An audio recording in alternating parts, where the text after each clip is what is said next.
Now sit back and enjoy as the International Animated Film Society, ASIFA-Hollywood, proudly presents the 37th Annual Annie Awards.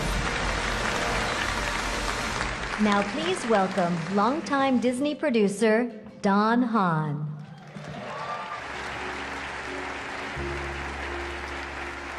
Thank you. It's a pleasure to be here tonight. I'm here to pay tribute to one of the greats of animation that we lost last year.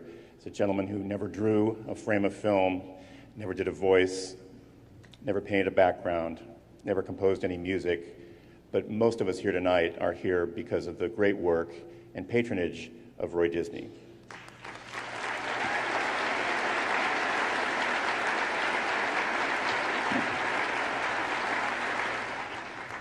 Roy started out as a assistant editor on the Dragnet series, for the three of you that remember that. Thank you, sir.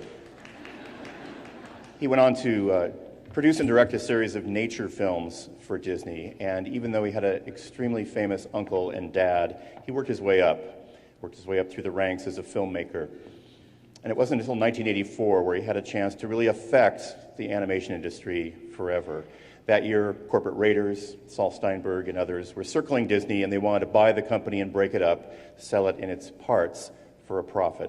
Roy stepped in and gathered a series of investors and white knights to bring in some amazing executives like Michael Eisner, Frank Wells, the great Jeffrey Katzenberg, and the rest, as they say, is really history, great animation history.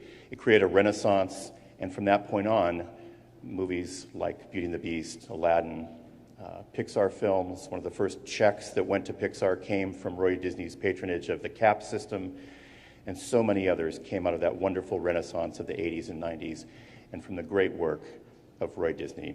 Let's celebrate his life right now in this clip. What is that, Mommy? What is that? That's a microphone.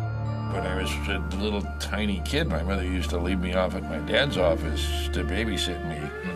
And he'd say, get out of the office, you know. And so I'd go toddling off down the hallways, and people would say, come on in and look at this on the movie Ola, or what do you think about this drawing? So I just thought it was normal, you know, that one should grow up around a lot of crazy people. One of the things that Walt understood was that art is great and everything. It's the artists who make it. It's who you have to believe in and have to put your trust in and your faith in. I wanted the studio to continue to think of itself as a group of artists and not as a commercial enterprise only. I've done a lot of stuff through the years, and it's one of the things I'm proudest of.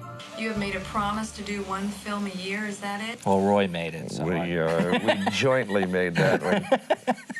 It's our intent to make a new one every year, and we think we can do it. We're accumulating more and more and better artists, and certainly more and more experience as we go. Every artist, no matter what he draws, is going to get a little better because he's his own best critic, usually. There are very few of them who don't say, oh, I could have done that better. I kind of grew up around all kinds of artists. Most of them found ways to submerge their outside personalities into the common teamwork of being an artist as part of making a film. It was about the time of Lion King that we started calling it a golden age. And that's a measure of how proud everybody was of their work.